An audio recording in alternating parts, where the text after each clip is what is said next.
வணக்கம். மற்றொரு காணொளியில் இணைந்திருக்கின்றோம்.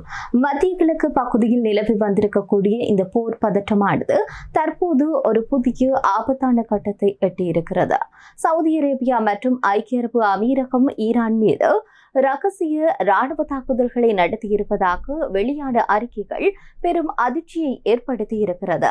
இதுவரையில் ஈரான், இஸ்ரேல், அமெரிக்கா ஆகிய இந்த 3 நாடுகளிலும் மத்தியிலும் அந்தந்த நாடுகளுடைய சொத்துக்கள், தளங்கள் மீதுதான் தாக்குதல் நடத்தப்பட்டிருந்தது. இதே வேளையில் வளைகுடா நாடுகளுக்கு வந்து ட்ரோன்களை ஏவுகணை கொண்டு தாக்கி அழித்திருந்ததும் குறிப்பிடத்தக்கது.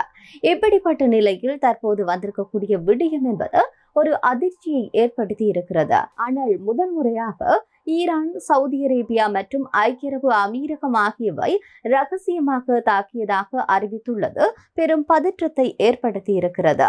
இந்த ரகசிய தாக்குதல்கள் அமெரிக்கா, இஸ்ரேலை தாண்டி வளைகுடா நாடுகள் மத்தியிலான போராக மாறக்கூடும் என்று சொல்லி எதிர்பார்க்கப்படுகிறது.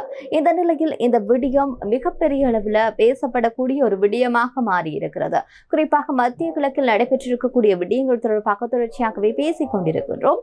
அந்த வகையில் இது பிப்ரவரி மாதம் 28ஆம் தேதி தான் அமெரிக்கா மற்றும் இஸ்ரேல் இணைந்து ஈரானுக்கு எதிராக வான்வெளி தாக்குதல்களை நடத்தியிருந்தது. இதனூடாகத்தான் மத்திய கிழக்கில் போர் என்பது தொடங்கியிருந்தது. அதற்கு பிறகு ஈரானும் வளைகுடா நாடுகளில் இருக்கக்கூடிய அமெரிக்க தளங்கள், படைகள், ராணுவ தளங்கள் மீது, குறிப்பாக அமெரிக்க நிறுவனங்களுடைய அலுவலகங்கள் மீதும் ட்ரோன் தாக்குதலை நடத்தியிருந்தது குறிப்பிடத்தக்கது. இதில் விமான நிலையங்கள், எண்ணெய் வசதிகள் மற்றும் ராணுவ தளங்கள் மற்றும் பொதுமக்களினுடைய உட்கட்டமைப்புகள் என்பன சேதமாக்கப்பட்டிருந்தது. இதன் விளைவாக உலகினுடைய முக்கிய எண்ணெய் வர்த்தக பாதையான இந்த ஹார்முஸ் நீரிணை அருகே இருக்கக்கூடிய கப்பல் போக்குவரத்து என்பது பாதிக்கப்பட்டிருந்தது. இந்த நிலையில சவுதி அரேபியா தன்னுடைய விமானப்படையை பயன்படுத்தி ஈரானுக்கு தாக்குதல் நடத்தி இருந்தது. இந்த தாக்குதலுக்கு பிறகுதான் சவுதி அரேபியாவும் மற்றும் ஐக்கிய அரபு அமீரகமும் ஈரானை தங்களுடைய முக்கிய பிராந்தியத்தினுடைய ஒரு எதிரியாக பார்க்க தொடங்கின. ஈரான் இப்போது ஐக்கிய அரபு அமீரகத்தை நேரடியாக குற்றம் சாட்டி இருக்கிறது. குறிப்பாக இந்த அமெரிக்காவினுடைய இந்த வான்வெளியை திறந்து விட்டது, அமெரிக்கா தாக்குதல் நடத்துவதற்கு என்று சொல்லி ஒரு குற்றச்சாட்டு முன்வைக்கப்படுகிறது.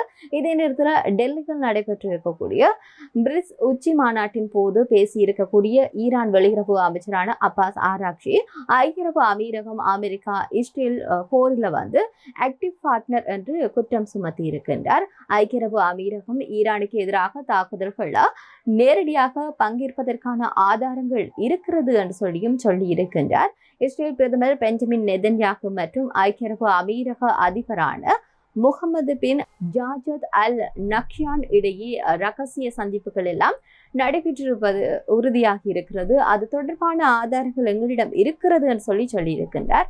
இருப்பினும் ஐக்கிய அரபு அமீரகம் இந்த ஒரு விடயத்தை மறுத்திருக்கிறது.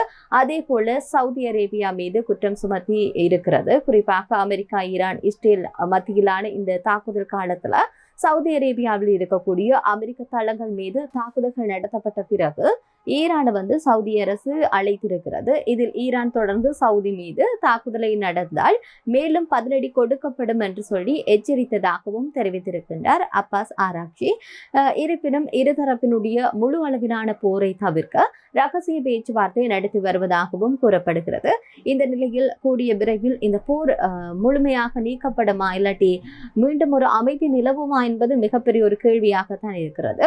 இந்த சம்பவங்களுக்கு பிறகு மத்திய கிழக்குல மோதல் வந்து இஸ்ரேல், ஈரான், அமெரிக்கா ஆகிய 3 நாடுகளுக்கு அப்பால் பரவி மொத்தமாக இந்த வளைகுடா நாடுகளையும் உள்ளடக்கி ஒரு பெரிய போராக மற்றும் ஒரு அபாயகரமான போராக அதிகரித்திருப்பதாக பார்க்கப்படுகிறது.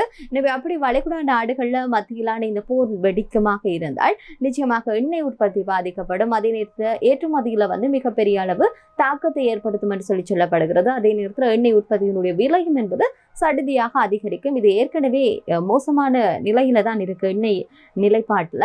எனவே அப்படி இருக்கக்கூடிய சந்தர்ப்பத்துல எதிர்காலத்துல இன்னும் விலைகள் இருக்கிற பட்சத்துல நிச்சயமாக மிகப்பெரிய அளவுல பாதிப்புகளை சாதாரண மக்களுக்கு ஏற்படுத்துவதாக அமைந்துவிடும். இதே நேரத்தில் மத்திய கிழக்கில் நடைபெற்றிருக்கக்கூடிய இந்த போரினுடைய தாக்கம் ஏனைய நாடுகளுக்கும் மெல்ல மெல்ல பரவி இருக்கிறது. குறிப்பாக ஏனைய நாடுகளுடைய ஆதரவுன்றதுக்கு அப்பால் இந்த எண்ணெய் வர்த்தகத்துல மிகப்பெரிய அளவில் பாதிப்புகளை செலுத்துகிறது. குறிப்பாக ஆசிய நாடுகளும் இதற்கு விதிவிலக்கு இல்லைன்னு சொல்லி தான் சொல்ல வேண்டும்.